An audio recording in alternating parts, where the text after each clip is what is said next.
if they ask some kind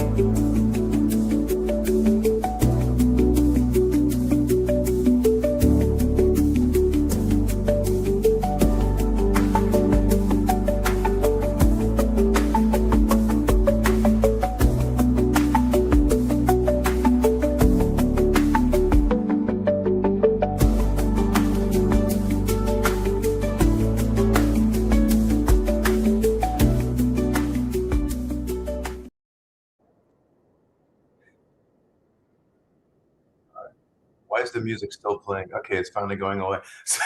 All right, hello everyone. Welcome to the Off by One security stream, our first one for October.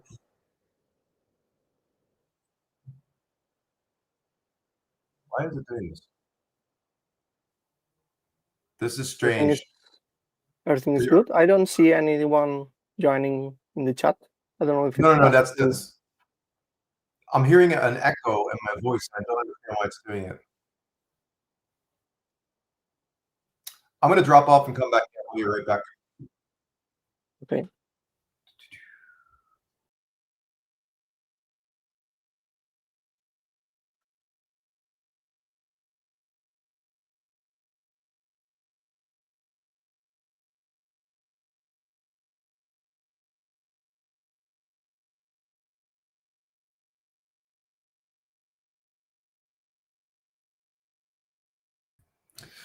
All right, sorry about that. Technical difficulties there. I think it was the fact that like YouTube or X or something like that was still going and it was doing this weird delay thing. So apologies for that. Welcome to the Off by One security stream. I'll try to cut that out of the beginning for the actual recording. Welcome, Alejandro, the malware guardian. Thank you so much for joining us here from Madrid, Spain.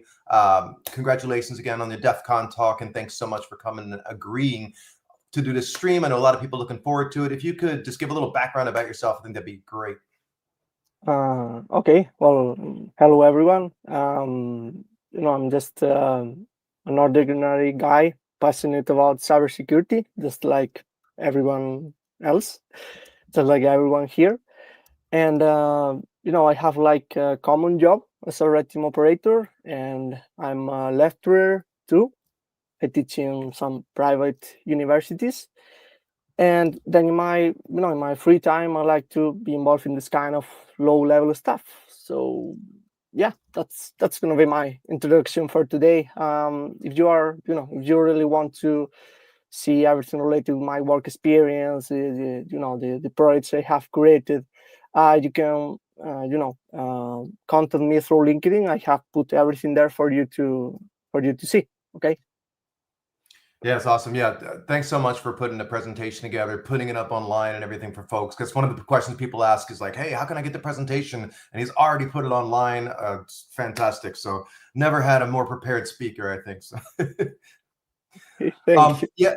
And for this stream, so normally for those of you who have, of course, seen before, I usually encourage questions. I ask some questions in the beginning because I get stuff on Discord and stuff like that. But Alejandro has so much stuff to go through. I don't even know if we're going to be able to make it through everything in this session. So we might have to do another session on this, but we're going to go strong for a couple hours here. So with that, I'm going to hand it over to you to begin. And as questions come up related to the content, I may interject and ask. Yeah, you can pause me at any time. Okay, so, well, the first thing I need to say is that, as you can hear, English is not my native language. So, please excuse me if I make some mistakes. This talk, video, podcast, whatever this is, whatever I'm doing here with Steve today, builds on the talk Maria and I gave at DEF CON 2 months ago, nearly 2 months ago, where we shared a few projects, like 6 projects related with the topic. But the most important thing for you to know is that we shared the source code of a complete UEFI bootkit and a Kernel-Mode rootkit as well. Okay, so we're going to have some fun learning the basics of how to develop this malware. Well, Maria is not here with us today. Sorry about it. Since we came back home from DEF CON, we have had a heavy workload, so many different projects, so many collaborations like this one. So yeah, well, she's not here, but you can expect her to be here next time. We're going to share another cool projects next year. and for many people are going to be even better than what we shared this one. But yeah, you can expect her to be here next time.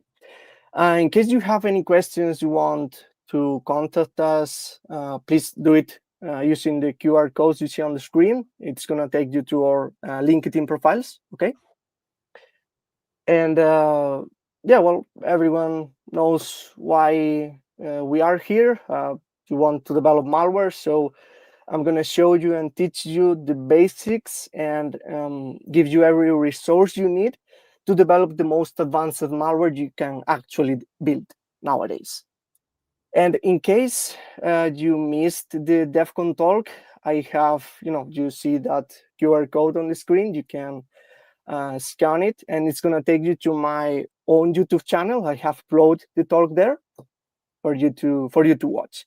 I don't know when it's going to be uploaded to the official DEF CON channel, but in the meantime, you have it there.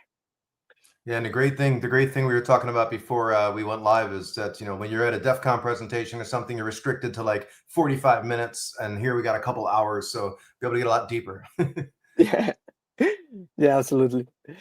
So yeah, well, first things first, we're going to we have to demystify the malware. Okay, so first question you need to ask yourself is what is a bootkit? So a bootkit is a program that can modify how a machine boots. It modifies the entire boot flow. Okay, and then a rootkit is a rootkit is another program that can modify the operating system, the kernel of the operating system. But those two concepts are related to each other, because when we are talking about a complete bootkit, we are talking about the two programs. The program that modifies the boot flow, but it modifies it to drop another program in memory that can modify the operating system. So a complete bootkit comes, with these two concepts, the bootkit part and the rootkit part. So I think I don't know if you're going to understand this word, but I have to say it anyway. The programmable element that fits the definition of a bootkit is a malicious UEFI application. Okay, you can develop your own UEFI application to change the way you are booting your operating system. So that's the element that fits the definition. If you develop a malicious UEFI application, that's in fact a rootkit. And a rootkit is a malicious Kernel-Mode driver, because you can develop your own Kernel-Mode driver to change the kernel of your operating system. So those are the elements you need to link. Okay, we have to develop a UEFI application and a Kernel-Mode driver. And to develop those elements, we need to do some kind of setup. Okay, we need to set up two frameworks: the EDK2 framework to develop UEFI applications, and the WDK framework, the Windows Driver Kit framework, to develop Kernel-Mode drivers for Windows. So here, if you are a beginner, you only have to, have this slide in your mind to actually link the concept, the programmable element you need to build, and the framework you need to set up. Okay, but the thing is, the setup is a bit tricky. Okay, so we have shared this repository called Bootkits Rootkits development environment. And as you can see here, there is a folder called scripts. I'm going to enter. And well, we have to update the Linux version, but there is a good PowerShell script that you can use. It's very complete. And we're going to run it in a moment. But this is the script you need to download to set up the environment you need to compile bootkits and rootkits, to compile UEFI applications and Kernel-Mode drivers in your virtual machine, okay, or in your host machine. You only have to download it, and then I have store the script here. I'm going to open a PowerShell here, and I'm going to execute the script. Give me a moment. So as you can see on the screen, it's only a menu.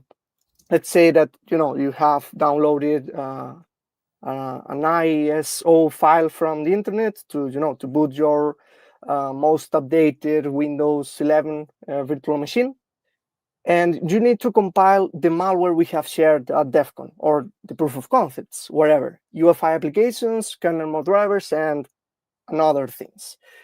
So you only have to say, oh, so well, to set up the environment, to set up this framework, I need some kind of requirements. So I'm going to install these requirements, saying, option 1A, yeah, I want to install it. And then you only have to click yes, yes, yes. I'm going to say no because, I have already done it. And then you restart the computer. And, everything is going to be downloaded automatically from the internet, and a pop-up is going to appear for you to only click next, next, next, install, and that's it. And it's the same to, set up the framework. 1B, yeah, I want to set up everything. No, I don't want to do it, whatever. It's the same for Bootkits to compile, to have the environment you need to compile UEFI applications. It's the same for Bootkits, for Rootkits, and it's the same. Here you have a few options for you to, kind of automate some tasks related with debugging the Windows kernel. Okay, so you don't have to worry about, create the entire environment from scratch, because we have automated everything with these 2 scripts. And don't worry about the Linux version. If you have an Ubuntu machine and you want to compile everything there, we're going to update the Linux version, I think by the end of the year. I could do it now, but we want to do it the right way. But yeah, well, if someone wants the the most updated version, I can send it to you through LinkedIn or email, whatever. So now we have the script, and don't worry, I'm going to point you to some notes we have done for you to do it manually. Okay, but you have the script to automate everything. Now, the girl behind the development of a few Bootkits and Rootkits, and that guy, that girl is saying, hey, you only have to have in mind this slide to link the concept, the element, and the framework.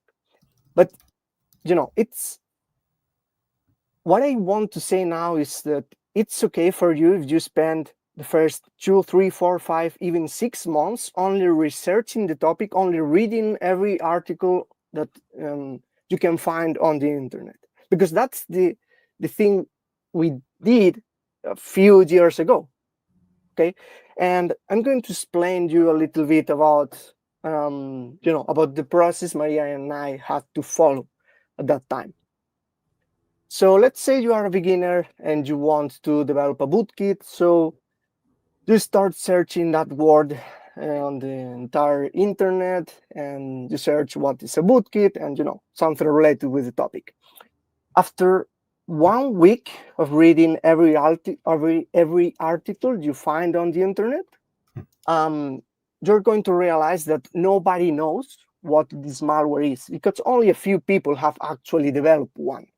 Okay, but in those articles are going to point you to some kind of program that infects the boot process. So you have a starting point. You start researching the boot process, and you face some concepts like UEFI, the specification we use to boot modern computers. And then ESP, the EFI system partition, a special disk partition that you can mount in your computer. It's available for you to mount.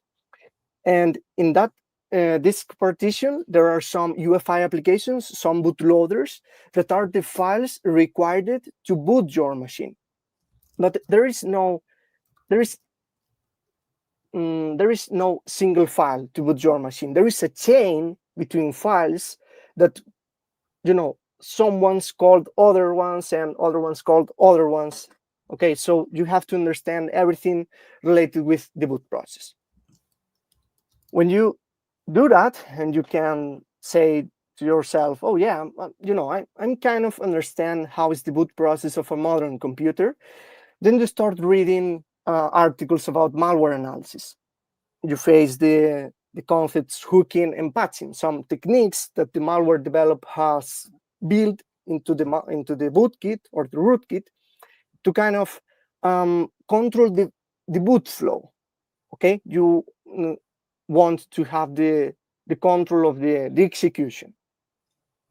So you start reading about hooking and patching techniques. You start coding your first UEFI application. You set up the environment. You start coding your first proof of concepts with those techniques in it. And then you come back. You start reading the same articles you read in the past, because with that kind of knowledge, you're going to understand more and more and more.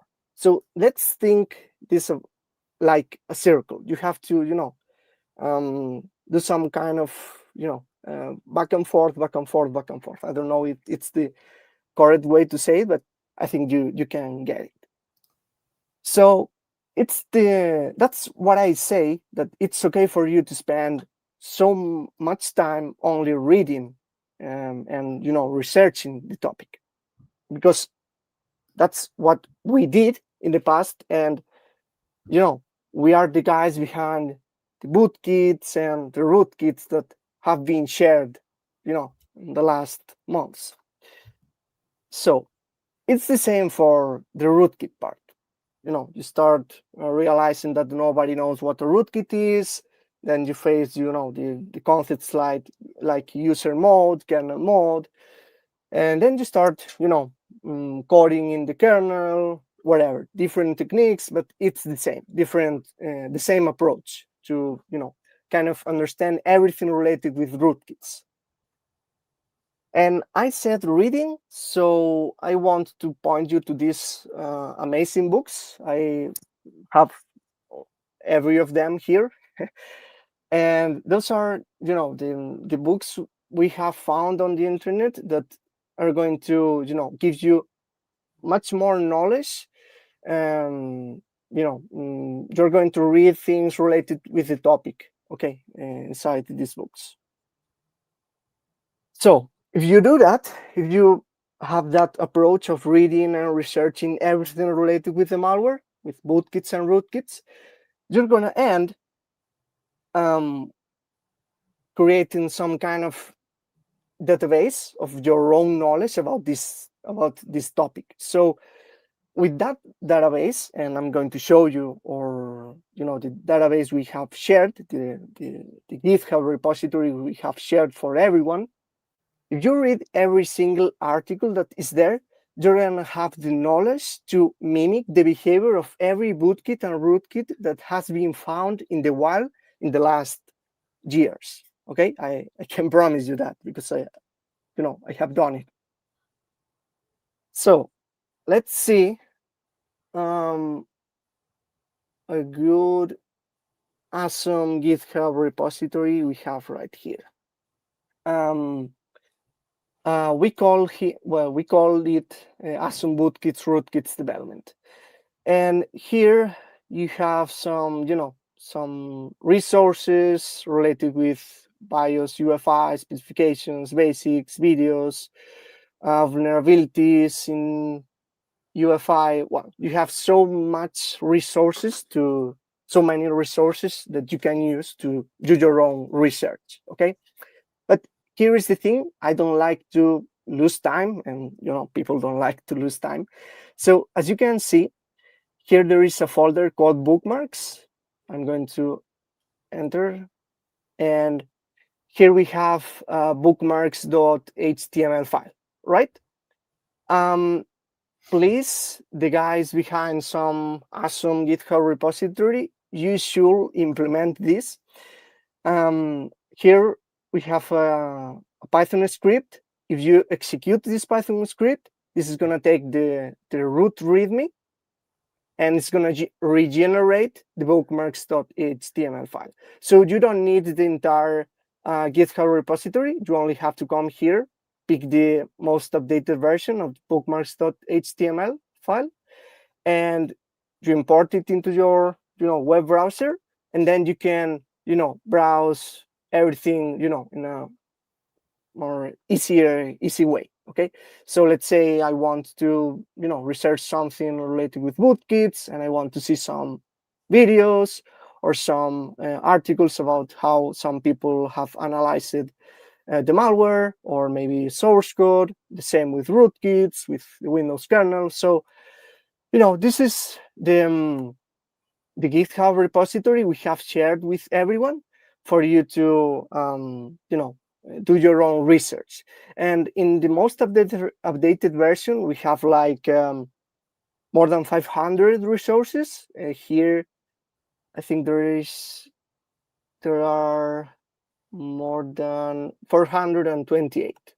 Okay, I can promise you, if you read every resource that is here, you're going to have the knowledge to develop your own UEFI bootkit and Kernel-Mode rootkit. I have done it, and I can promise you that. So now you have the resources, the script to automate everything, the environment you need to compile the malware and the proof of concepts, and the resources, right? But now we're going to go into the into the source code. We're going to see some proof of concepts. Maria and I, we have shared a UEFI bootkit and a Kernel-Mode rootkit. There are so many elements that come up the concept of UEFI bootkit and Kernel-Mode rootkit. But as you can see on the screen, we call the bootkit ABIS and the Kernel-Mode rootkit Ventic. If you scan the QR codes on the screen, it's going to take you to the official GitHub repositories. And we're going to see those now. Okay, so let's see ABIS and Ventic. The complete UEFI bootkit is here in this folder, ABIS bootkit pkg, okay? And the complete Kernel-Mode rootkit is here in this Ventic rootkit folder. But here we have some bootkits folder, and here we have some rootkits folder. I'm going to enter in these folders for you to see that in these folders, there are some proof of concepts of basic UEFI applications. And here we have proof of concepts of basic Kernel-Mode drivers for you to, compile and test and, have fun with this kind of shit. But this folder, and we're going to change it. We're going to pick everything here, and we're going to create another 2 GitHub repositories for the proof of concepts, of UEFI applications and Kernel-Mode drivers. But here we're going to maintain a README to point you to the good repository. Okay, so you are good. Now, here there is some README that you can read if you are a beginner, if maybe it's your first time, and you need to learn something about the boot process of Windows machine, Linux machine. Have to learn something related with UEFI. You have to compile your first UEFI application in a manual way without using the script. It's better for you if you are a beginner. You can compile it in your Windows OS or in your Linux machine. Okay, so you can come here, and everything is very explained for you to not miss any step. We have created these notes for you in the Bootkits part. And in the rootkits, we have, well, not the same README, but the same README for beginners to start coding kernel-mode drivers. First time, some security measures you have to understand, something related with the Windows kernel, build your first Windows kernel-mode driver manually. So the proof of concepts you need to compile, test, before compiling the entire malware are here in these folders called rootkits and bootkits. Okay, that was something I had to mention. And here in cybersecurity conferences, in the ABIS repository, well, at DEF CON we shared ABIS and Ventic, but it's only here in ABIS. Here we have some DEF CON 33 folder, and if you want to see what we brought in the call for papers, you have it here. And here we have the presentation, videos, the images we have used to create the PPTX. Everything is here for you to copy it, paste it, and modify it, do whatever you want. This is, open knowledge for everyone. So we're going to compile a few proof of concepts, okay, and test them in this virtual machine. Okay, so let's say that we have, I'm going to open a PowerShell here. Let's say that we have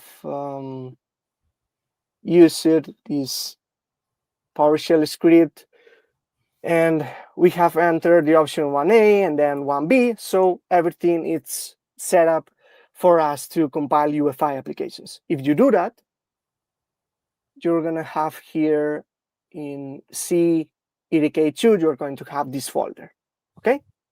So we're going to compile these proof of concepts of basic UEFI applications. So you have to clone this ABIS repository and pick these PKG files and the ABIS Bootkit PKG, that's the complete malware. And you have to paste them here in the root of EDK, of the EDK2 folder, okay? So here we have ABIS Bootkit PKG, and the proof of concepts, okay? So now, I'm going to open a CMD here, and we're going to compile this proof of concept. Well, I'm going to return to here, to the GitHub repository, where I'm going to open Visual Studio Code, and I'm going to open this folder for you to see the source code. I'm going to change the theme here. Sorry, you are a hacker. I'm not. So, folder. I prefer the the light theme.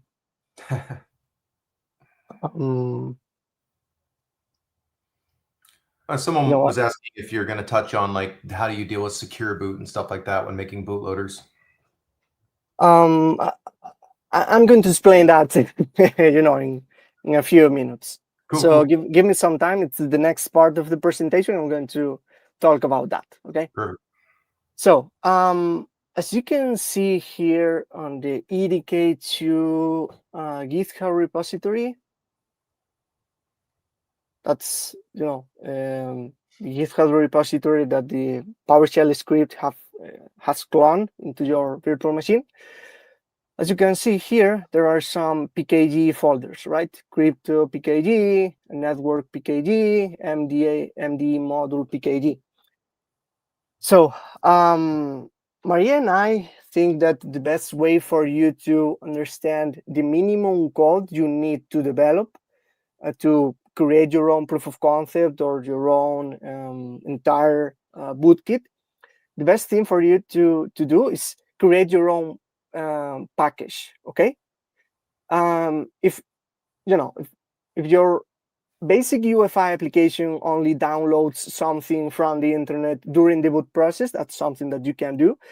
You can pick this network PKG and put your UEFI application here.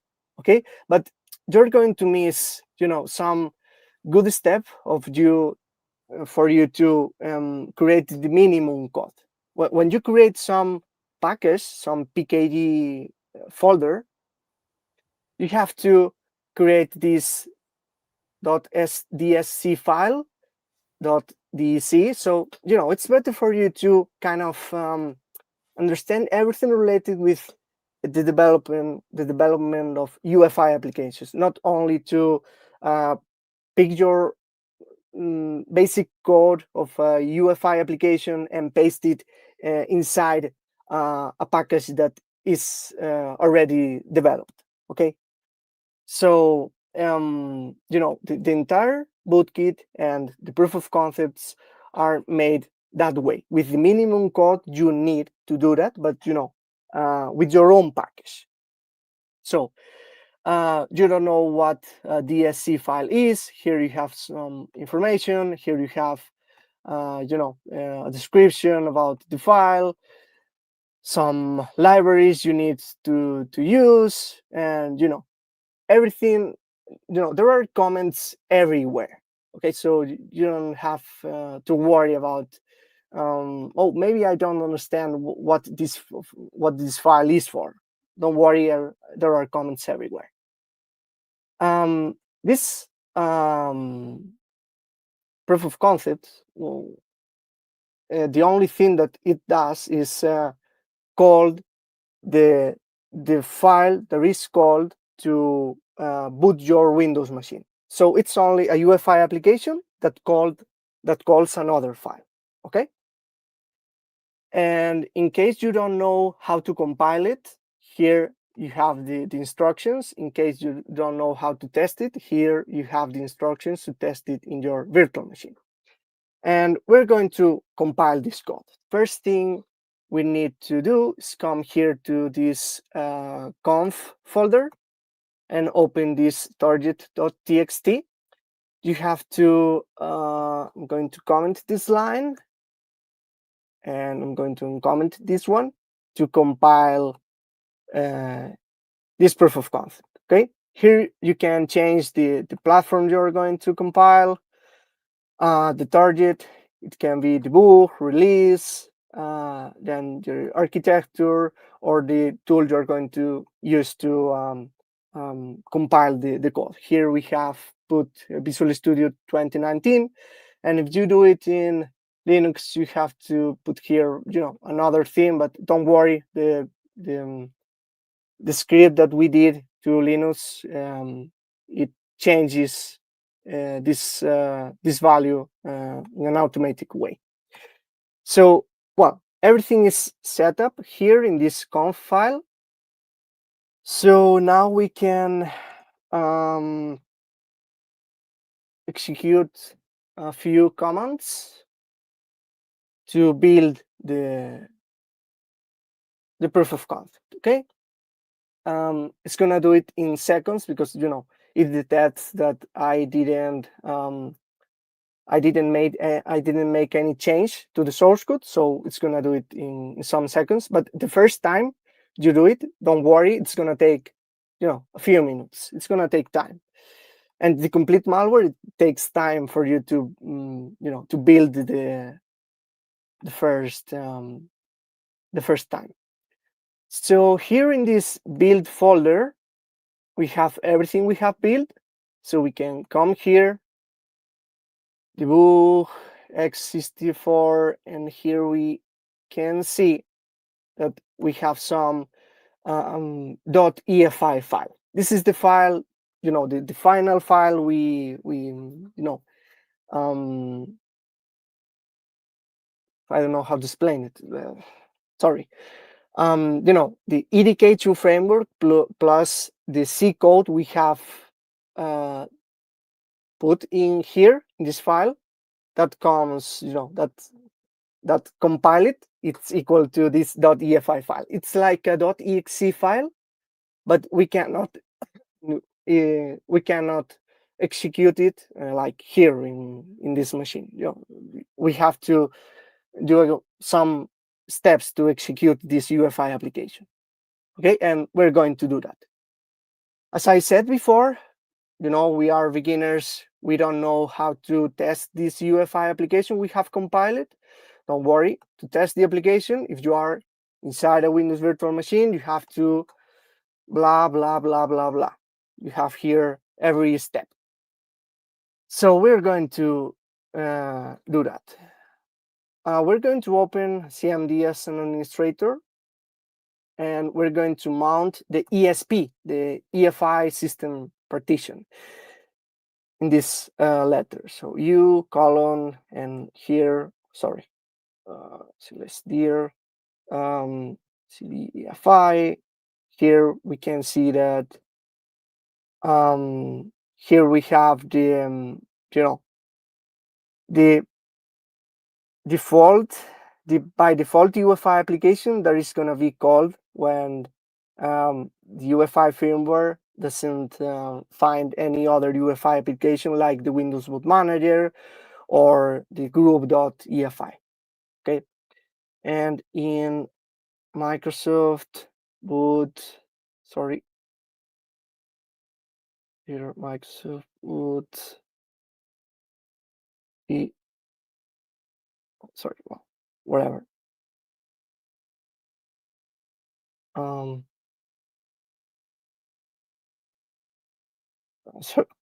Sorry guys, dear Microsoft, put like this one. Okay, and here in this folder we are in the ESP, the EFI system partition. Here you can see another another UEFI applications like this one, for example, that is the Windows Boot Manager. The first file that is going to be called by the UEFI firmware to boot our Windows machine. So we could place our .efi application here, but I'm not gonna do that way, because this is the worst way to do that. I'm going to explain that why.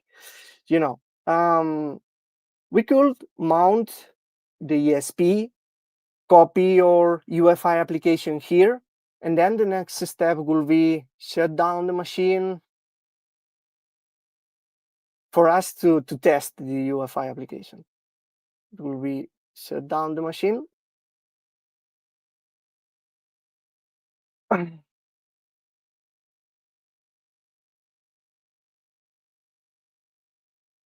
So we have to compile the UEFI application, mount the ESP, copy the UEFI application to the ESP, dismount, shutting down the machine, and then come here and click on power on to firmware. And here we're going to select the EFI internal shell option. We're going to do some enters, and I'm going to execute this command, map space -r. And as you can see, here I have some, the alias of the ESP, it is fs0. But here we have another, how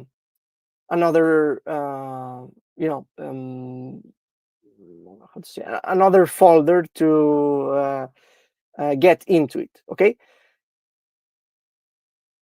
If you're a beginner, the first times to do that, it's better for you to create the environment you need to compile UEFI applications inside a virtual machine.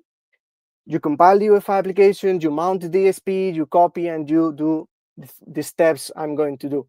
But that's okay when you are a beginner. But to not lose time, you need to set up the environment in your host machine. So then you can come here to settings, options, shared folder. You can add your own shared folder. So here, this is my host machine. Here I can do the same. Go to EDK2, compile the UEFI application. Well, I don't have this UEFI application here, but in build, I have the UEFI application. So I can copy this file, go to documents, virtual machines, shared folder, paste it here. So it's like much more quicker. It's quicker than going inside the virtual machine and do those steps. So I'm going to enter into the ESP. Okay, you can paste it into any folder, but I'm going to do that here. I'm going to copy something from the shared folder. I'm going to copy this proof of concept and this one. Okay, so here in this shell, this is like a CMD, you can test UEFI applications and you can launch the complete Bootkit or whatever. This is your way to test the proof of concept that you compile. Okay, the first proof of concept is only a hello world, and the other one, it's gonna call the Windows Boot Manager inside the ESP, and it's going to boot, or machine is going to boot. Okay, that's the first proof of concept I wanted to share with you. Now, it's better for you to mount to set up the environment to compile UEFI applications in your host machine, for you to not to lose time, because the other way, you have to compile it inside here, then you have to copy it into the ESP, and then you shut down the machine. So you have to do another steps. I'm going to open again the GitHub repositories. Excuse my English. I'm going to take an English course next year. I can promise you I'm going to improve my skills into this language. Well, in any case, if you don't know anything about about these files, there are comments everywhere about what this UEFI application does, how to compile it, how to test it. We are using this library. Here you have the description, some URI for you to visit. Everything is very, very commented. Here we are using GVS handle protocol. Here you can find more information. Here you have the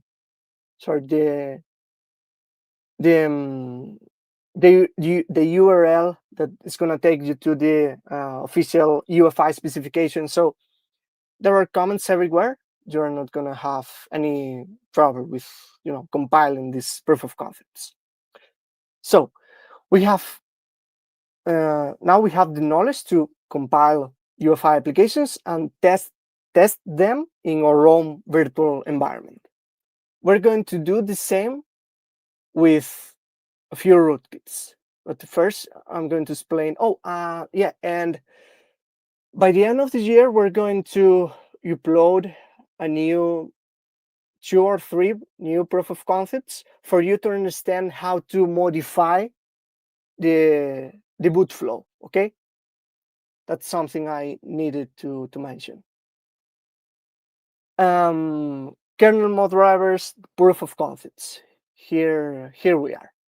Here, this is only a hello world Kernel-Mode driver. How to use threads in kernel space, how to use some kind of special functions to, for example, create files, how you can create a user mode application to communicate with your Kernel-Mode driver. This one blocks. This one monitors if there is some specific process or thread or library loaded into your virtual machine and blocks one of them. How to hide processes, a keylogger, how to block the access to specific files and folders. Another way to communicate with your kernel-mode driver, block the access to specific IP addresses or ranges, and here how to communicate with your command and control server within the driver. Okay, you don't need a user mode application to communicate with your command and control. You can do it you can develop that logic inside your kernel-mode driver. Okay, so we're going to compile and test a few proof of concepts. We're going to start with the keylogger. Okay, so well, as you can see, oh yeah, sorry, I'm going to return to GitHub repository. I said that here there is a README for beginners. So if it's your first time, here you have more information to build your first Windows kernel-mode driver. But if you enter inside these inside these folders, there are another READMEs for you to understand more about the technique behind how to create your keylogger inside your malicious kernel-mode driver. Okay, so here there is some image about it, some information. Oh, I have to delete that. I don't know why this is here. I'm going to delete this thing, whatever. And then if you need some instructions to create the project, to install, to compile the kernel-mode driver, to install it in your virtual machine, to test it, everything is here for you to follow the steps. And let's say that this information is not enough for you to understand the technique behind this. You come here to the awesome GitHub repository, and let's say we are in rootkits, techniques, and you need to understand something related with keyloggers. So here are some basics. I only have only one resource in this version. Sorry about it, but there are another techniques with much more resources inside. Oh, and I have to mention something here. The fourth proof of concept, IOCTLs. This is the best proof of concept for you to go into the source code and understand the source code that is there, because this is the proof of concept for you to understand how you can develop a user mode application to communicate with a kernel-mode driver. The thing is, almost every good kernel-mode driver has this kind of communication implemented. Okay, so if you are, and I'm going to introduce that in a moment, if you are thinking about exploiting kernel-mode drivers for some kind of reason I'm going to introduce in a moment, understand the communication between a user mode application and a kernel-mode driver is going to give you, some basics that you need, okay, to develop some exploits at this level. So this is the best proof of concept for you to, kind of understand. And there are comments everywhere, and here these are the steps for you to compile and test everything. So we're going to compile a few proof of concepts. I'm going to open Visual Studio 2022. I don't know if there are some questions about something related with the topic, or we had the one question about UEFI, and other questions are the bootloaders that come with laptops like Lenovo ThinkPads easy to backdoor, or will UEFI protections block it? So more about protections. And then another one around can tools like IDA run the code like with box simulation, so you don't have to run it in, like? Okay. Well, the thing is, I use IDA and GIDA to kind of pick the files involved in the boot process to kind of reverse engineer their functions and then hook those functions. But to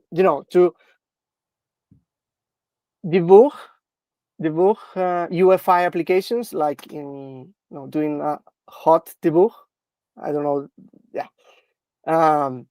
Doing that, it's kind of tricky. You need some kind of hardware, some extra hardware, or to do it in a common way. If you want to debug user mode application, it's easy. But do it in the UEFI phase. In the UEFI phase, it's a little bit tricky. We're going to publish a project for everyone to understand how to debug UEFI applications. Okay, but it's not as simple as picking IDA Pro and debug your UEFI application. It's not like that. Okay, and for Kernel-Mode drivers, is a little more easier. There are a few tools like WinDBG to debug your Kernel-Mode driver. But yeah, debug this kind of elements, it's a bit tricky. Okay, and I'm going to answer the question about secure boot and the protections in a moment. Yeah, PatchGuard came up. Yeah, too. and patchware. Yeah, well, wherever. I'm going to explain that in a few minutes. Perfect. We're going to compile some proof of concepts here. Okay, so where you can follow the steps. I'm going to hide that. So we have to create a new project, search for templates, search this template, and then next. Okay, so we're going to come here, kmdf.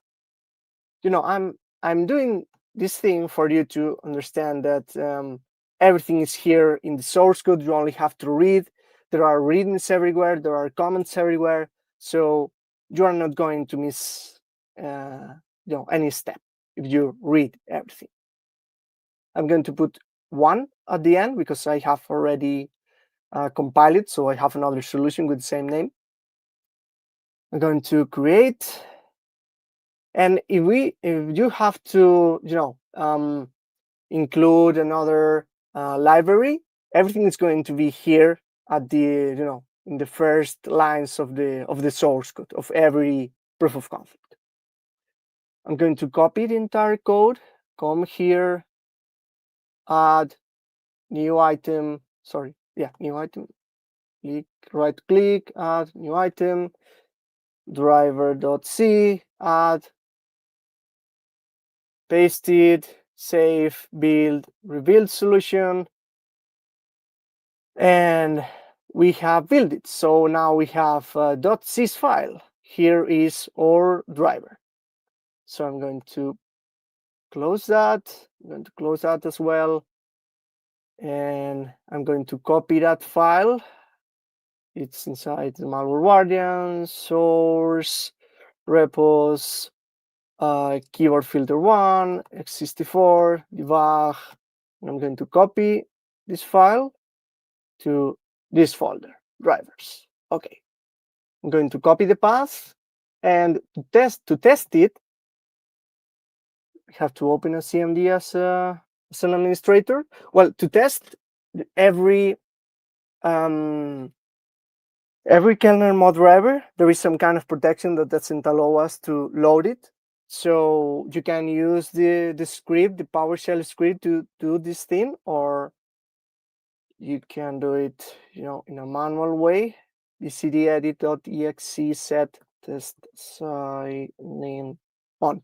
You have to enable some kind of test mode. That's why you can see this watermark here on the right.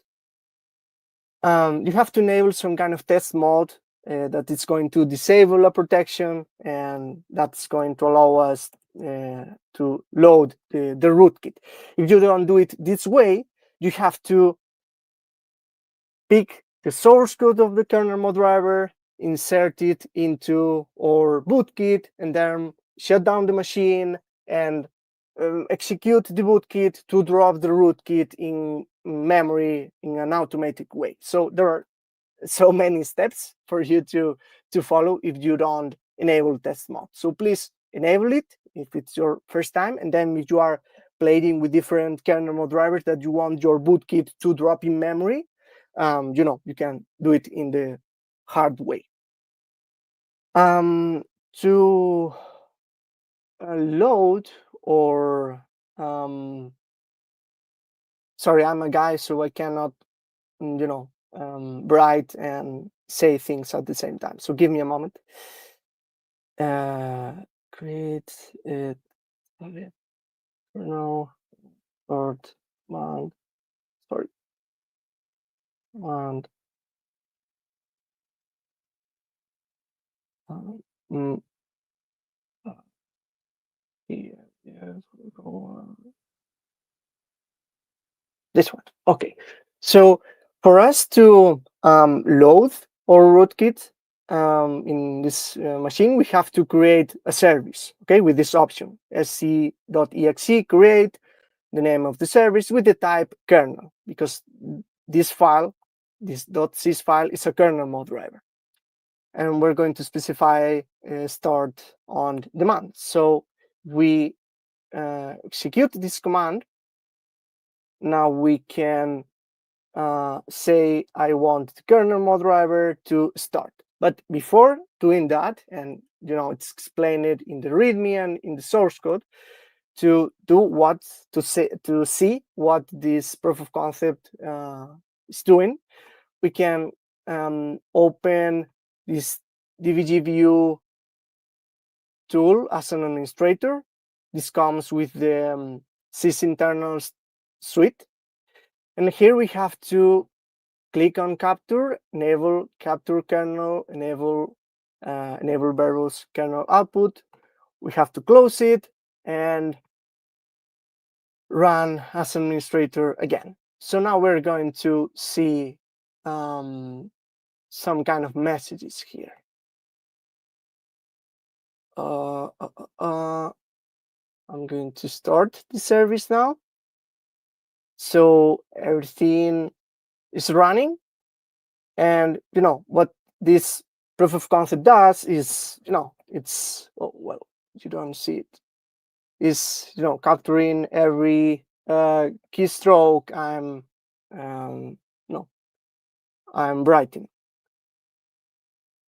Start, I'm going to say stop and delete the service. So you can do this kind of thing with with every proof of concept. Okay, you have so many things to compile here and test by your own. Okay, in the next session or whatever, we can compile and test everything you want. Okay. So I think I'm going to return to the presentation.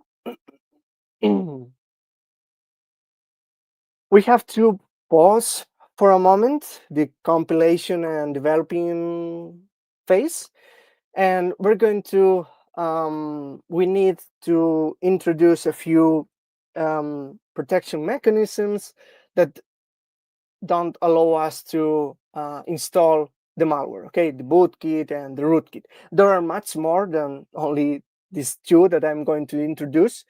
I think in the Ventic repository, you have the entire security, the entire protection mechanisms you need to have in your mind. I'm going to introduce only two of them, okay? Give me a break. Okay, so this is very important for you to understand. Well, secure boot, it's it's a protection that when it's enabled, every UEFI application, every UEFI driver, every component related or called during the boot process must be signed, okay, by a key that the firmware trusts. And when secure boot is enabled, there are some kind of databases of good keys that can be used to sign UEFI applications, and they're going to boot, and another database of forbidden keys. And there is some kind of chain between, some key can sign another one, and that another one can update those two databases. So yeah, there is some kind of chain between some keys. The thing is, we cannot, if secure boot is enabled, to do this installation in a real computer. To install the UEFI bootkit, to install the malicious and unsigned UEFI application, we need to exploit a vulnerability in a benign and signed UEFI application. So to load your malware, you have to exploit a vulnerability like in the same in the same level. Okay, exploit signed UEFI applications to load unsigned UEFI applications. And I'm going to point you to a good resources for you to practice this kind of exploit development. Okay. And the other protection we need to talk about is kind of similar between quotes, and it's DSE. Okay. As you can see here on the screen, if you try to, you try to create that kind of service and start the service, Windows is going to tell you this file is not signed by a key that Microsoft has created, or by a key that a third-party firmware. Microsoft trusts in some third-party firms. Sorry, and those firms can develop Kernel-Mode drivers, and those Kernel-Mode drivers are signed. So or Rootkit is not signed, and it's gonna fail if we do that. Okay, but it's the same. If we want to install only the Rootkit, okay, only the Rootkit part, or only the Rootkit proof of concepts, the Kernel-Mode drivers. If we want to load that into a machine, we need to exploit a vulnerability in a signed Kernel-Mode driver. And that kind of, I want to bring a signed Kernel-Mode driver to this machine that I want to infest to load my own rootkit. That kind of technique is called bring your own vulnerable driver. Okay, perfect. So now we have, oh no, sorry, I have a few, okay, I have solved it, sorry. No, I didn't solve it. I have a few problems here. I cannot, okay, perfect. Sorry about it. So now we have the script to automate the entire environment you need to compile and test this malware. The resources to do your own research. I have pointed you to some notes to do it manually, to compile and test, in a manual way without using the script. And you have the proof of concepts, okay? And now we have talked about some protections. So we're going to publish a few projects next year for people to understand how to exploit vulnerabilities in both levels, in the UEFI level and the Kernel-Mode level. But, they are not published at this time. So I want to point you to another good resources for you to practice this kind of exploit development thing. Oh, and by the way, I don't want to promote my stuff, but I have found that a really good resource to understand what secure boot is go here to this folder. It's to this GitHub repository. It's my GitHub repository. This PK fail. A PK fail, it's only a flaw. It's not a vulnerability. It's only some guys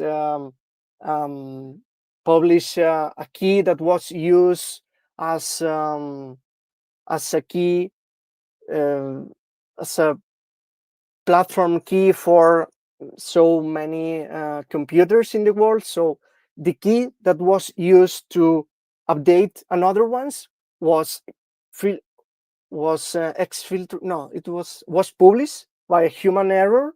So you can sign in vulnerable computers, in physical computers, you can use this key that was published to sign your own UEFI applications and run your UEFI bootkit in a good, in a physical computer. And that was the flaw we used to show the people, hey, we have this entire malware, this bootkit, this rootkit, running in this physical computer.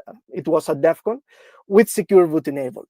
Okay, and here you have so many notes about what secure boot is, and there are so many commands that you have to to execute to create your own keys, and you're going to understand more about secure boot. And it's it's friendly for beginners. You don't have to exploit CVE or something like that. So it's beginner friendly.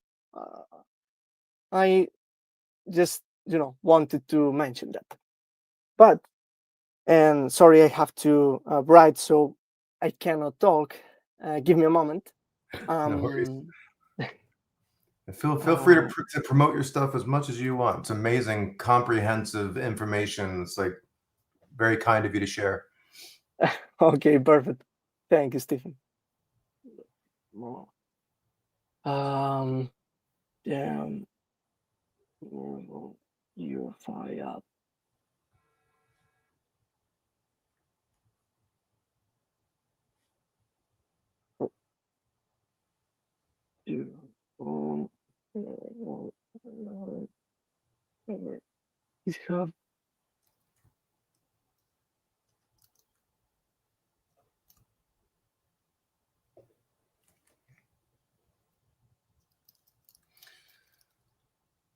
Okay, so ask your question real quick.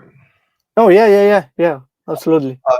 Maze is asking, I don't know anything about Bootkit regarding decom technique. Are we going to get into synchronizing issues regarding kernel object token, such as using DPC spin lock or user mode thread affinity? I think I didn't understand any single word of what you have said. Sorry. Can you repeat that? Okay, so I don't know anything about bootkits regarding decom technique. So okay, are we going to go into synchronizing issue regarding kernel of the token, such as using DPC spin lock or a user mode thread affinity? You have a few. Oh, sorry. Wait. You have a few proof of concepts related. Sorry.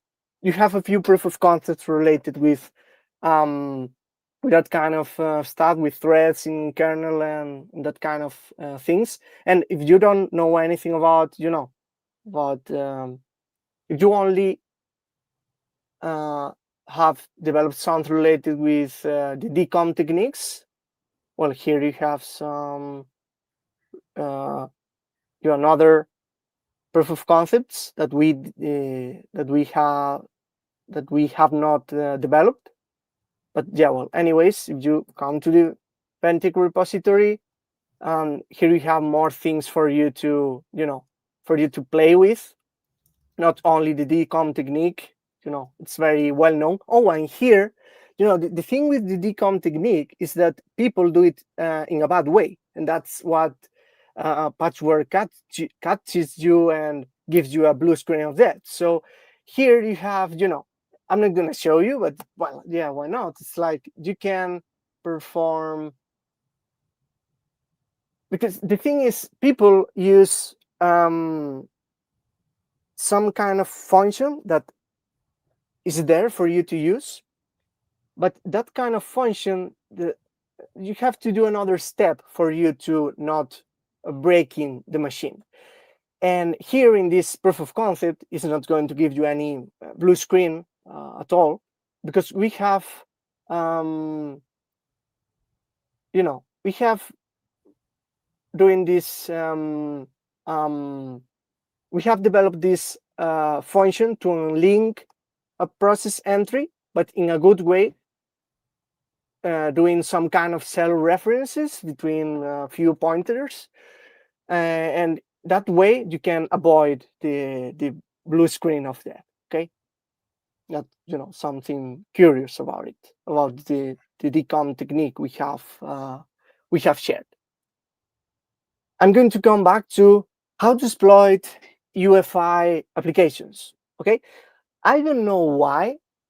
We are geeks, so we don't care about stars, but but this is crazy because this GitHub repository has 54 stars. I don't know why, but Mickey and Jess from the Clipsium team. Clipsium is firm. There are very good, well-known firms related with the finding vulnerabilities in the UEFI level. One of them is Binarly. I met Alex Matrosov at DEF CON. I think he's a good guy. And the other one I know, it's Eclipsium. And these guys are from Eclipsium. Here, 3 years ago, they made an absolute, astonishing talk at DEF CON 30. And here, as you can see here, there is some folder called examples. We're going to enter into Signed bootloader. Here you have UEFI new Horizon .c CFI boot, some signed UEFI shells. What this is? Well, here you have some signed UEFI applications that you can use to practice the exploitation of this kind of applications. And the thing is, well, I said that when secure boot is enabled, there are two databases: the database of good keys and the database of forbidden keys. The keys used to sign these UEFI applications are now in the forbidden database, but you can clean that database for you to pick these UEFI applications and exploit this kind of vulnerabilities, because these are vulnerable UEFI applications that are signed, and they were shared 3 years ago by some crazy people, and they have some blog where they talk about those CVEs from 2022, and these UEFI applications are vulnerable to those CVEs. Okay, and I have seen a few people using this kind of vulnerable UEFI applications without giving the credit. I don't know why, but if you are looking for a good GitHub repository for you to practice the exploit development in UEFI applications, this is the best one. And another one made by Mickey as well is this one. This is some damn vulnerable UEFI application. We have plans to update it and share our own version of this GitHub repository in the next year. But yeah, well, these guys have last year at Black Hat USA 2024. They shared this vulnerable UEFI application by design that you can use to practice your skills into exploit development, well, through the exploitation of UEFI applications.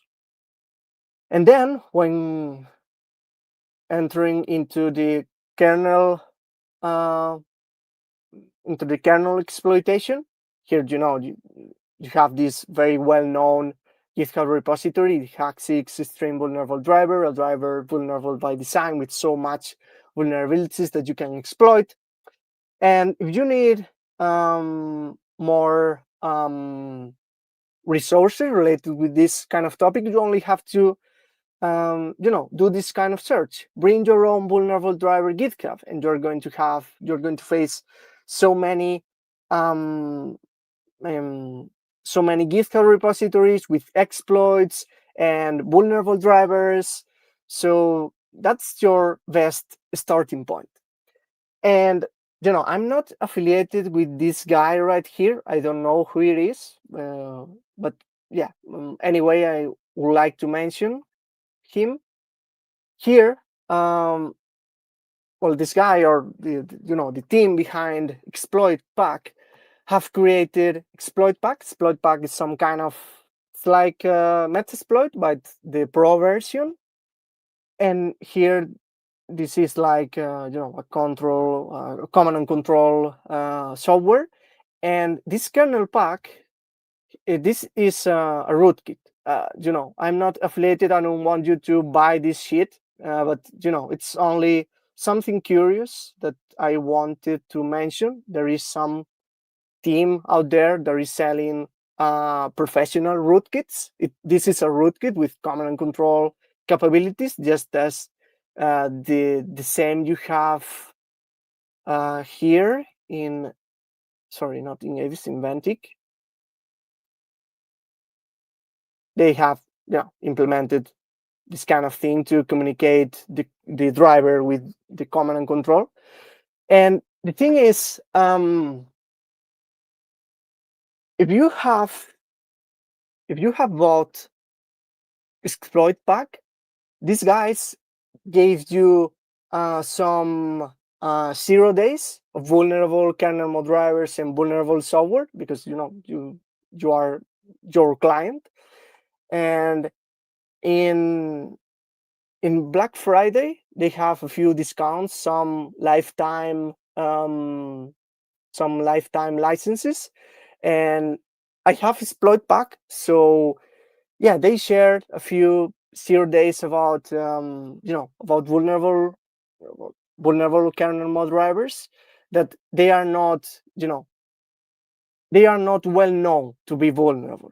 Okay, and here you have a blog about some crazy things this guy is publishing.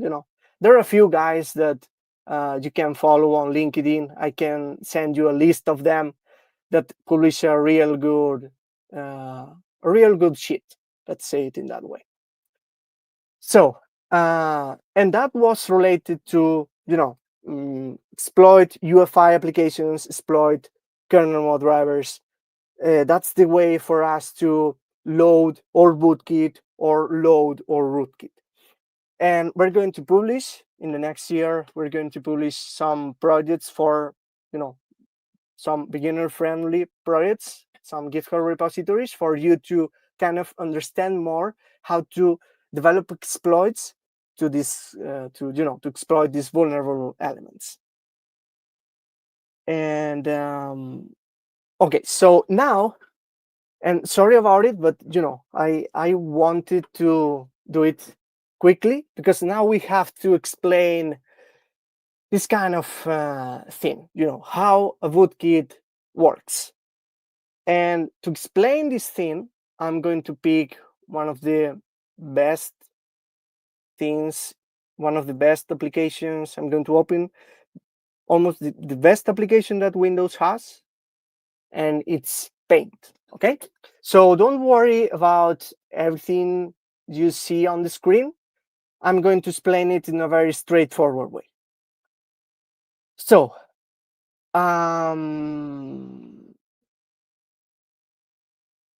here we have a few UEFI applications that are called during the boot process. There is no single file to be called. Okay, there are a chain of UEFI applications.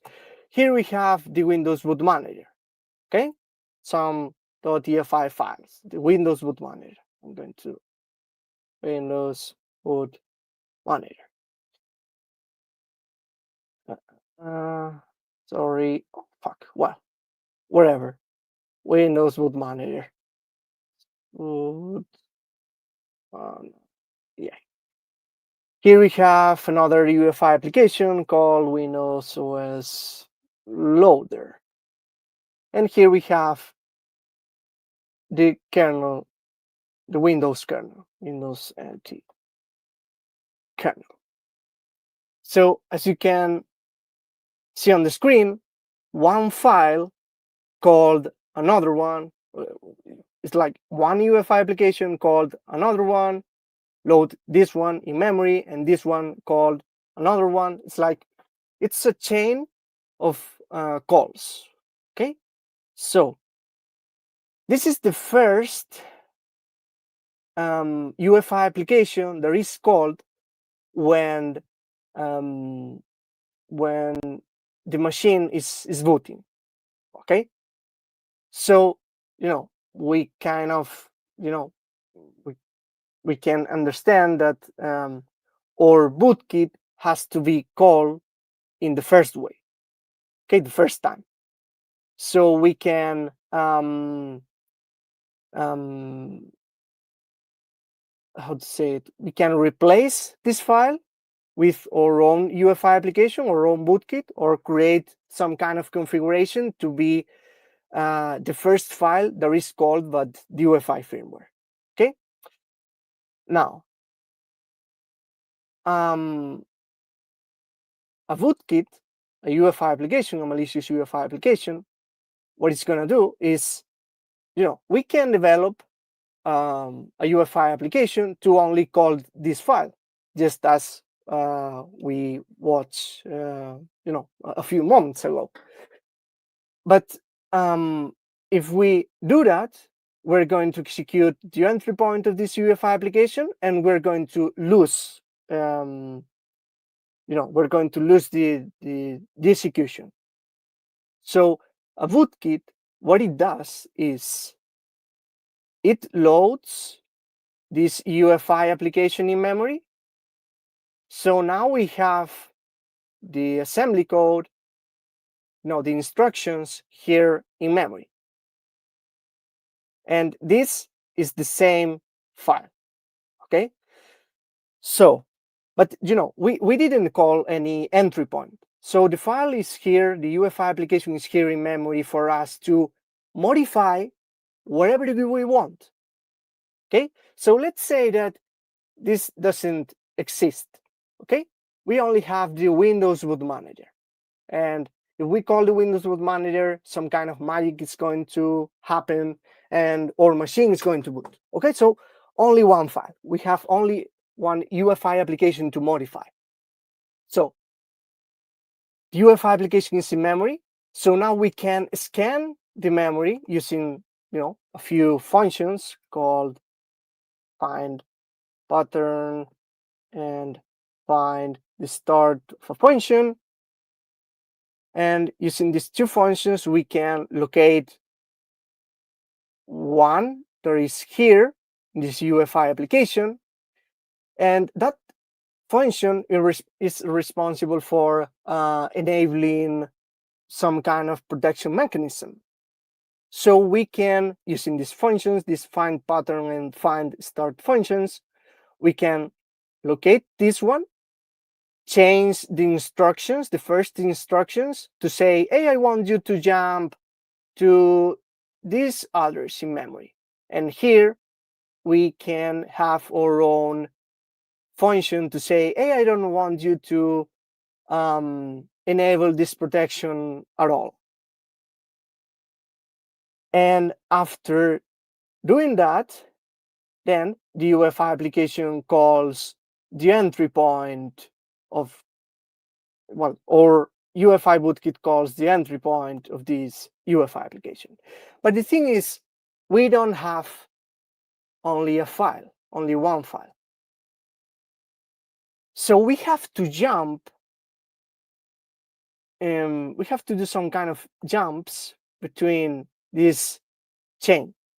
We have to load this UEFI application, okay, in memory. The instructions are there. We're going to change the instructions. This is the loading is the first step.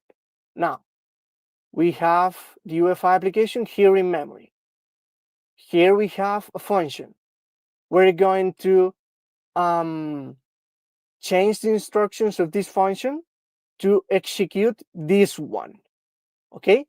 And this one, this function is called by this file, is called by this file when this UEFI application is already loaded. Okay, so step 1, step 2, step 3, step 4. So this function, we have changed the instructions of this function. So now this one is this one. But this function is called when this file, this UEFI application is in memory. So what we can develop here is, okay, so this file is in memory. This function is going to, because this file is in memory, this function that is here in this first UEFI application, what it's going to do is, this file is in memory, this UEFI application is in memory, the Windows OS loader. So we're going to locate another function inside memory that is called by this UEFI application when the kernel of the operating system is loaded in memory. So this function is going to be modified by another function, and this function again is going to be executed when the kernel of the operating system is in memory.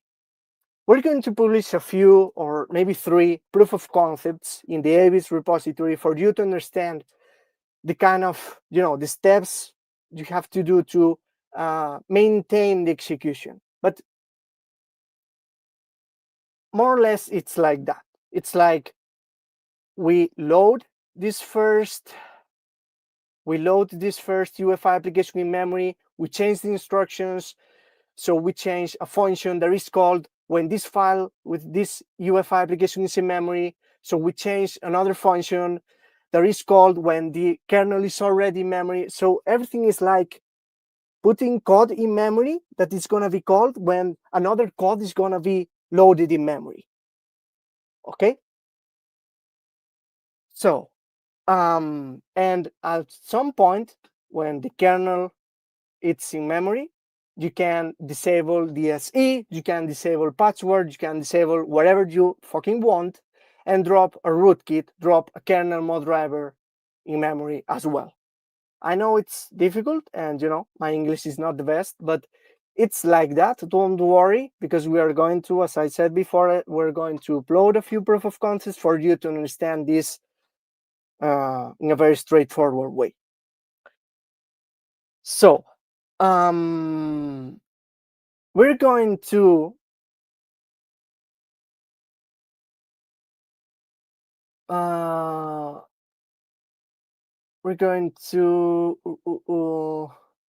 enable DSE here in this machine again. PC the edit DXE test signing off, right? Yeah. No, we see what test set test signing off. Yeah. So I'm going to restart the machine only for you to see that DSE is going to be enabled again, so we cannot load malicious Kernel-Mode drivers. And then we're going to compile the complete bootkit. We have shared at least the UEFI application, because there is another element. There are like 2 bootkits, in fact, not just only one. So yeah, well, DSE is enabled, so we cannot load Kernel-Mode drivers in here anymore. But we can use a bootkit to do that. So I'm going to show you at least one of the, a few keys that you need to know to compile the complete bootkit. Okay, this ABIS bootkit pkg folder. Okay, so there are two bootkits. Okay, bootkit 1, a malicious UEFI application, and bootkit 2, a DXC runtime driver. We're going to return to paint. UEFI application. The UEFI application, in some way, it's going to modify the boot flow, hook in functions again and again and again to disable DSE and drop. Well, it's not mandatory disable DSE, but it's good for you to do other things. You can only drop the rootkit in memory. You can only do that, but yeah, well, anyways, you can do both things. So the UEFI application is going to modify how your machine boots, and you can disable DSC and drop a rootkit in memory. Okay, the thing is, at some point, you're going to lose this code of the UEFI application. Okay, you're going to have the rootkit in memory, but the code you have developed to change the boot flow is going to disappear. So then, to create something,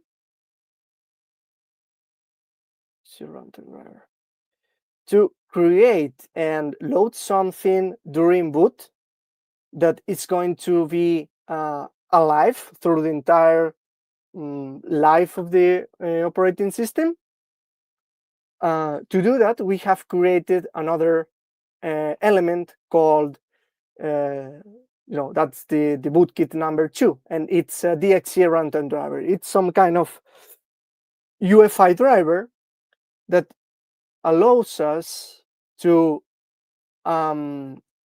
hook a function. It's like changing a function to do something completely different, and that function can be called by the user when the user is using the machine. So you have something that can drop a rootkit in memory and some kind of backdoor for you to do whatever you want. Execute shellcodes, drop rootkits in memory.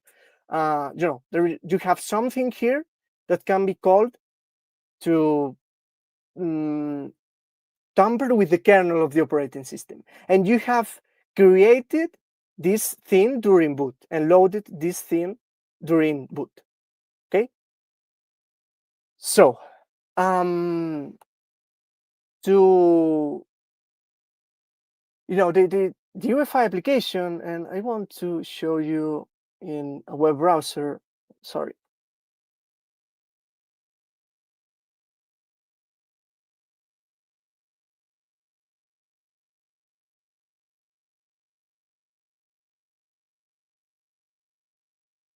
So,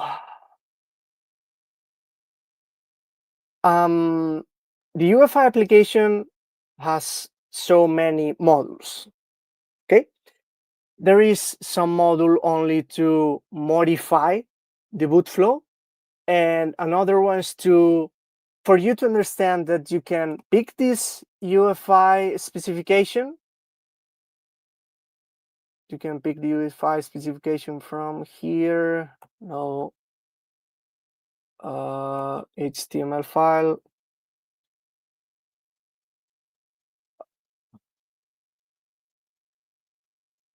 Before the operating system, there is another operating system, and it's called UEFI. Okay, using UEFI, using a UEFI application, you can encrypt, decrypt, communicate with any protocol you want with other machines in the network. You can do your own web browser. You can do your own exploits, and in your UEFI application. So you can do whatever you want. You can change memory. You can whatever you want. And you can pick this UEFI specification to leverage the power of the UEFI specification and put it here in your complete UEFI bootkit. Okay, so Black Lotus, we all know about Black Lotus, and there are a few articles that are there because some good people have analyzed it. The bootkit only modifies the boot flow to drop a rootkit in memory, but it cannot, it didn't leverage the entire power of the UEFI specification. So here we have created a few modules for you to understand that the UEFI application can pick some kind of configuration that you have encrypted, and the UEFI application can decrypt it and understand, oh, Alex said to me have compiled this UEFI application for me to download something from the internet, load another bootkit. You can change the UEFI. You can change the behavior of the UEFI application in here. Okay, in this module called configuration, and then we have another module called setup to do the things we need to do the things we have set the UEFI application to do in here in this configuration. The thing is, to create a configuration for the UEFI application to use, you have to come here to this folder called tool bootkit configuration. We're going to open a terminal here.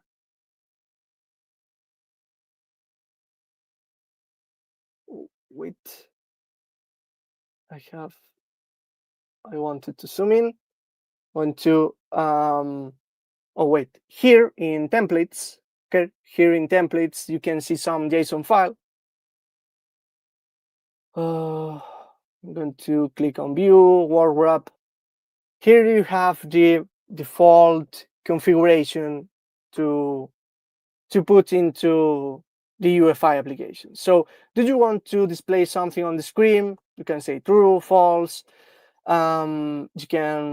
Here you have some cool banners for you to show on the screen.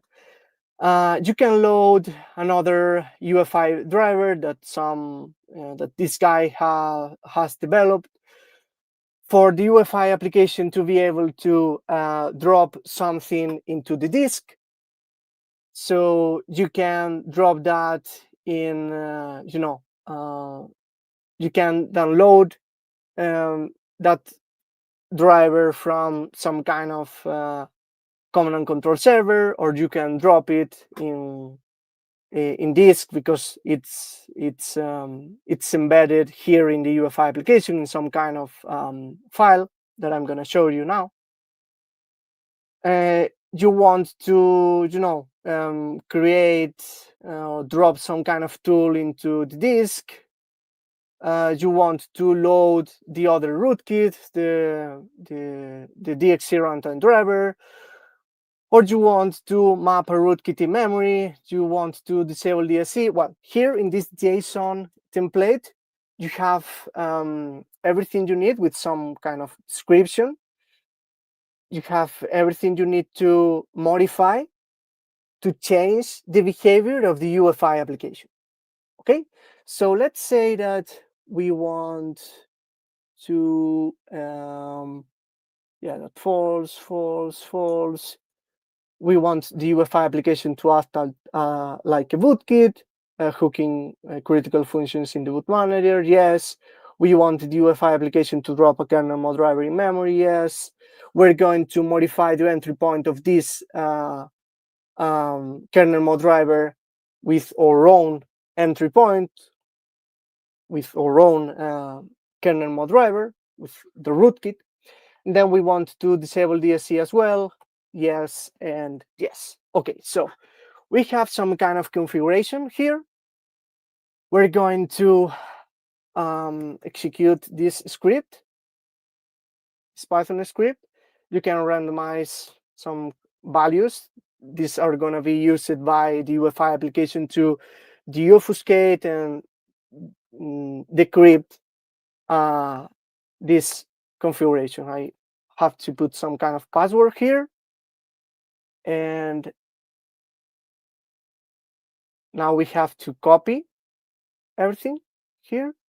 This is the configuration we have created for this UEFI application with this kind of options. And now we have to put that configuration here in Bootkit 1, boot UEFI application modules, the first module, the module 0, payloads, and in this file, in payloads default encrypted configuration.c, we have to paste the output of the Python script for us to compile the new version of the UEFI Bootkit. Okay, so the UEFI application, here there are some functions. It's going to pick the configuration here that is encrypted and obfuscated, and it's going to decrypt it. Okay, so that's something you need to do to create your own to create the behavior you want for the UEFI application. Okay, there are so many steps in here involved, but we wanted people, we wanted to share a complete UEFI bootkit in in any way possible. So you have the script to encrypt and obfuscate your own configuration, and the UEFI application is going to decrypt it, and based on this configuration, is going to download something from the internet, load another malwares. So yeah, this is the first thing you have to do to compile your own version. And then in this module 1, boot Windows hookings, here in payloads 0 kernel-mode driver.c, here you have the kernel-mode driver you are going to drop, okay, in memory. And if you don't know how to create, you cannot use the same proof of concepts that we have built in here. Why? Because those proof of concepts, let's say that you are dropping something in memory. You have to do some re-imports and re-applications to the source code to find the functions you are using, right? So you have to do it this way we are explaining here. How to generate this binary array from a sys file. You have to, wait, I'm going to click view or wrap. You have to create a new kernel-mode driver, blah, blah, blah, right click, projects, and you have to replace this thing. This is very important for you to know. You have to replace this driver entry with custom driver entry and put that kind of name into your main. Sorry, I didn't explain it.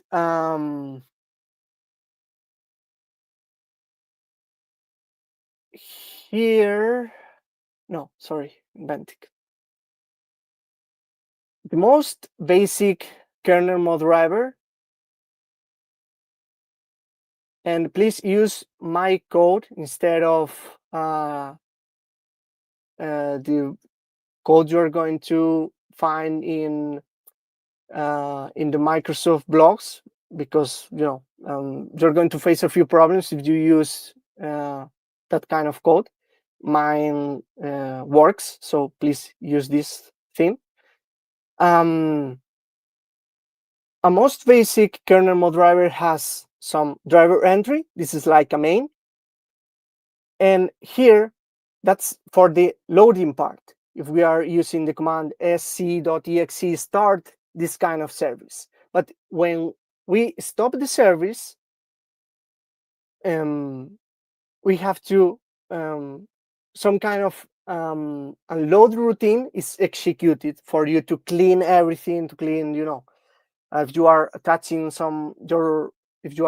your Kernel-Mode driver to another one, you have to, clean everything. So you need some kind of unload routine for your driver. So the thing is, in every proof of concept that we share, we use driver entry. And when you use driver entry, behind the scene, Visual Studio is putting you another functions that at least the code we use to do some re-imports to understand what kind of library I have to pick, and inside those libraries are the functions the Kernel-Mode driver is going to use. The proof of concepts that we have shared has some driver entry, and Visual Studio is going to it's going to put more functions that you're not gonna find. Okay, you cannot find those functions, so you have to compile the a most basic Kernel-Mode driver. Okay, I don't know if you can get it, but yeah, you can read everything here for you to understand more about why you cannot use the proof of concepts. You have to modify them a little bit. So if you want to drop another Kernel-Mode driver in memory, you have to modify this thing. To modify this, you only have to build your own .sys file following these steps. And here you have a few of them, some basic Kernel-Mode drivers for you to load. This one, hello world, a hello world in a thread to see that the Kernel-Mode driver has been loaded in memory by the rootkit, and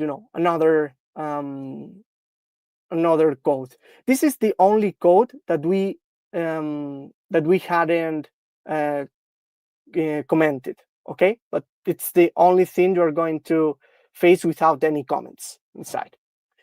You only have to pick this .sys file. You have to open the HXT application.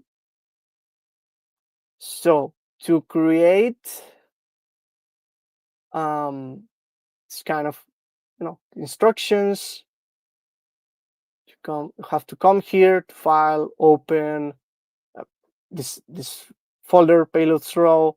You select some kind of sys, open, and then file, export, and you export it in the C code.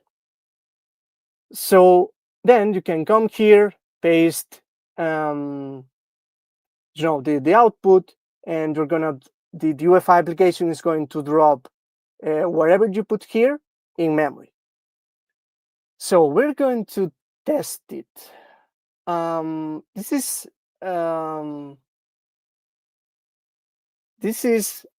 this Kernel-Mode driver, this mapper. Okay, what it does, this proof of concept, is it's a basic Kernel-Mode driver that allows you to load another Kernel-Mode drivers.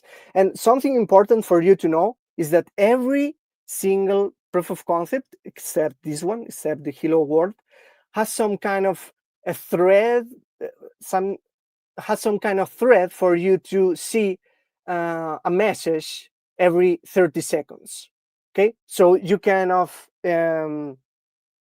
see using the DVG view tool. Oh yeah, the UEFI Bootkit, the UEFI application has dropped the rootkit in memory because I can see this message.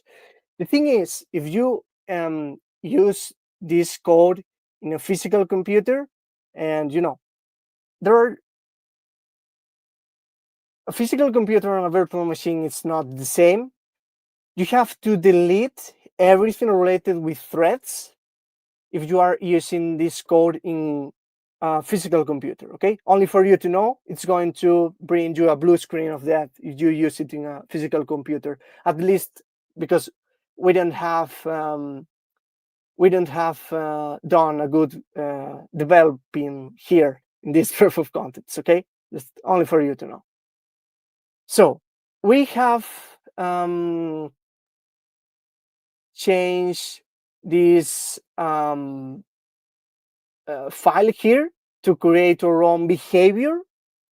And then we have changed, well, we haven't done it, but we could change this thing to drop our own Kernel-Mode driver in memory. Now we have to compile this UEFI application. K2 cmd. Oh, sorry, I'm in my host machine. K2 setup.bat rebuild, and yeah, I know I don't have time, but at least I want you to see this thing. The UEFI application is gonna be builded. We have to, wait. Oh, resolve it. What the fuck? It's driver path doesn't load. What happened? I didn't paste it well. Wait, what happened here?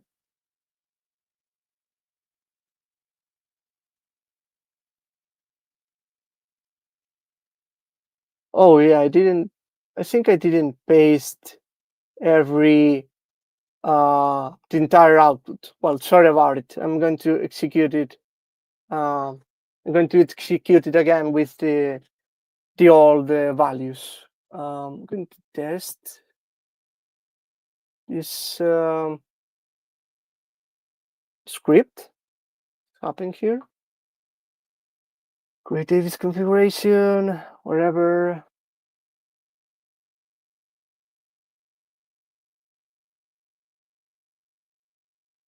Oh, so maybe I have to update the script because it's not using the entire values I need. Oh, I have to check that. That's strange. That's very strange. I don't know what's happening. Well, wherever, maybe. I don't know. Well, wherever. You have to copy the output and paste it here. Okay, I don't know why it's not working or why it's not giving me the entire lines, but yeah, wherever. I'm going to build it again. So now it builds in a good way. The demo codes are not in my side, I think, but well, whatever. So now I can come here to the build folder, to AB's Bootkit pkg, and here in this file in this folder I have the UEFI application and the X0 runtime driver as well. Okay, so I can pick this thing, go to documents, virtual machines, shared folder, and paste it. Okay, so I'm gonna paste it, and now I can execute this UEFI application. So I click on power on the firmware, F internal shell, fs0 to enter the ESP, fs0 colon, cdfi, cd boot, s, and I'm going to copy the UEFI application from the shared folder. So AVs, okay. And I'm going to execute this UEFI application. The UEFI application is going to, hook a few functions inside the files related with the boot process, the Windows Boot Manager, Windows OS Loader, and it's going to change something related with the kernel of the operating system. Now I can come here, put my password, and now I can. I'm going to use, because the Kernel-Mode driver is in memory now, it's in execution, and I'm going to use I'm gonna use, oh, I don't have it here. Well, give me a moment. Throw. I know that I have dropped in memory this Kernel-Mode driver mapper. That is a kernel driver that allows me to load another Kernel-Mode drivers. So I'm going to pick this UEFI application, this Kernel-Mode driver mapper app.exe, for me to execute the application as a as a common user, and say hello. I'm going to open the DVD view tool. So if I execute this, as you can see, there is something in kernel space that is saying, hey, hello. But we don't want that. We want to load, I don't know if, yeah, we want to load the rootkit we have shared at DEF CON.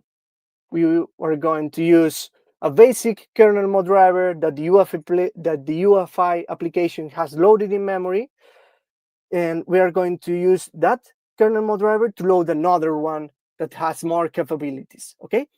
And yeah, well, we're going to do that, and now our Kernel-Mode driver is loaded, the most complete one.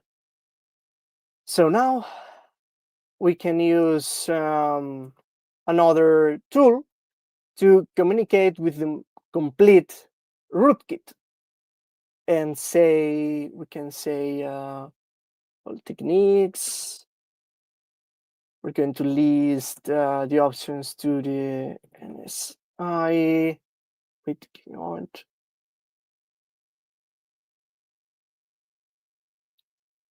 We like that one. So, for example, we're going to hide some connections. I'm going to open another PowerShell here and execute some netstat. Sorry, let's no CLS. And here we can see that there are some TCP connections to the remote port 443, and we want the Kernel-Mode driver to hide them. And yeah, well, we have to open some kind of handle with the driver. So key status, key hello, then we can hide those connections from the eyes of the user. So if we execute netstat again, there are no TCP connections with that remote port, okay? Only with the 80. We can list hidden connections. We have something here, and we can unhide it in a in an easy way, only specifying the index. So now we can execute netstat again, and the TCP connections are going to appear again. So you can do wherever you want with this knowledge, this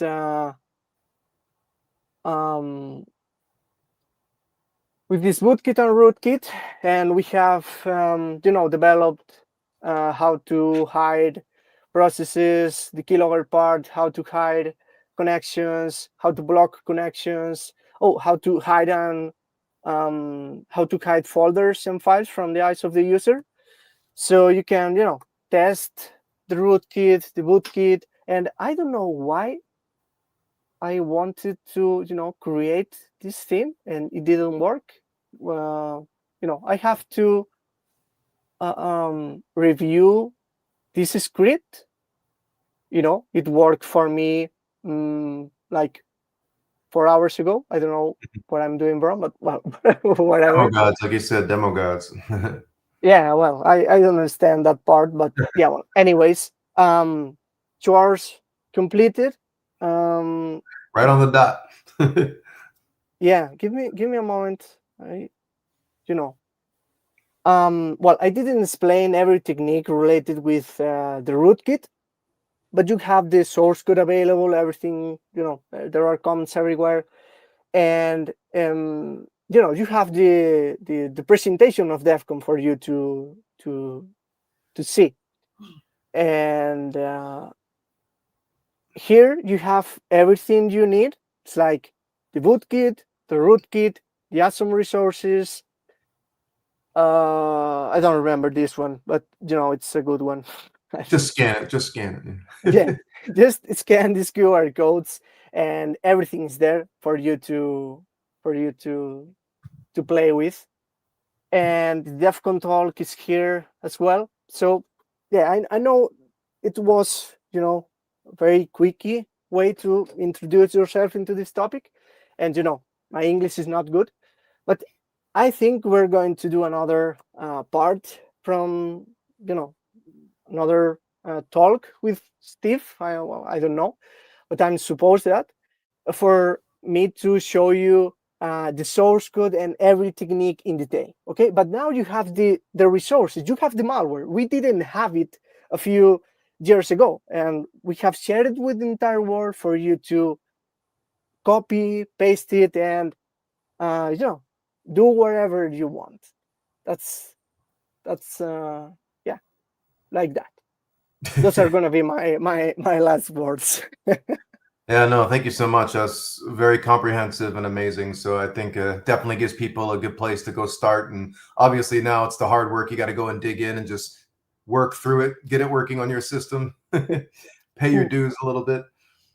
But yeah, thank you so much for that. And definitely would love to have you back on. Appreciate it. I know it's getting late there for you as well. Thank you.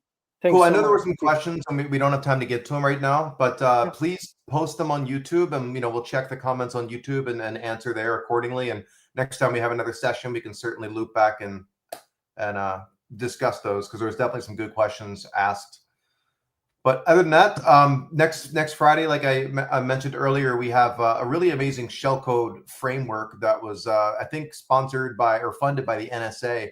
And it's got access to like 30,000 Windows APIs and just maybe something crazy like that. Really, really neat stuff for next Friday. So we'll take a look at that then. Otherwise, thanks again, Alejandro. It's really, really great stuff. Love to have you back on again. And thank you. Yeah, thank you, Stephen. I only want to say, something more. You can contact us, Maria and me, through LinkedIn, and we are, very approachable people. So if you really want to be involved into this kind of low-level stuff, just ask us, contact us, and we are very friendly. Okay. Thank you so much, Stephen, for having me here. That's awesome. Thank you. See you next time, and bye everyone. Have a good weekend. Have a good one.